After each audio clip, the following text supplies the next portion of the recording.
Hey, I'm Matt C. Griffiths on Instagram, and I thought I'd do a little tutorial on how I shoot my double exposures on film.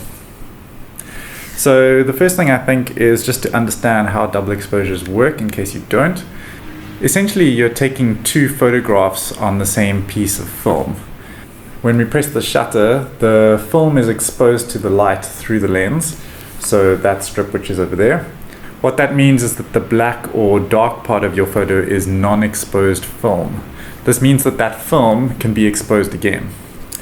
Normally, when you wind on the lever, you move to the next piece of film or the next frame.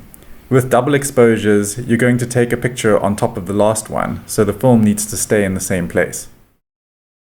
So there's a lot of different ways to take double exposures, but let's start with a classic like this one. In these photos, we're taking a silhouette of someone, usually against a bright sky or even against the sunset, and then re-exposing that dark area with another image. What you'd want to do is take a nice silhouette photo like this one. So notice that the light is behind the subject. I've exposed for the light area so that the subject is underexposed and is essentially black. Making that black silhouette means that that part of your film is not exposed. So that's where your second exposure will appear. It's important not to expose for the subject in this initial photo, as you want to create a completely black shape if you want that crisp outline. So now we hold in the button on the camera used to reverse the film when we're done with the roll. So normally you would take your little winder and you would wind back the film holding in this button. But this time, instead of winding back the film, we're going to wind the shutter on again. So the film will stay exactly where it is as we wind on, and the next photo will be taken directly on top of the one which we just took.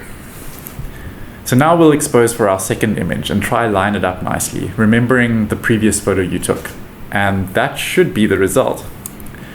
Just to note that sometimes these old cameras don't wind on properly after you've pushed in this reverse button. So for example, my trusty Pentax K1000, after I've taken a double exposure and held in this button, the next time I wind on, I only actually wind on a quarter piece of film, and you can tell that because you'll just see this move around just a quarter. I won't do a full rotation. So just be careful. The only way to find out about this sort of thing is to experiment, so good luck. Hopefully your camera doesn't have any funny glitches like mine does. If, like me, you can tell that the lever isn't engaging the film when you wind on, you can shoot a blank by covering the lens, meaning that the film isn't exposed. Then when you wind on again, you can be sure that your next shot is on a fresh piece of film. So here's how I create these ground and sky images. I block off half the frame and shoot one side. And then we prepare for the double exposure by holding in the button and winding on. Then flip the camera upside down and shoot the other side for this sort of result. You can also do that the opposite way and you'll end up with something like this. I find shooting double exposures really fun. You never know what you're going to get until you get your roll developed, and it's really important to play around, experiment, and have fun with it. I'd also really like to see your photos, so if you've watched this tutorial and you're going to go try some double exposures, please tag me, Matt C. Griffiths on Instagram, and I'd love to see how they come out. And yeah, I hope you found it useful.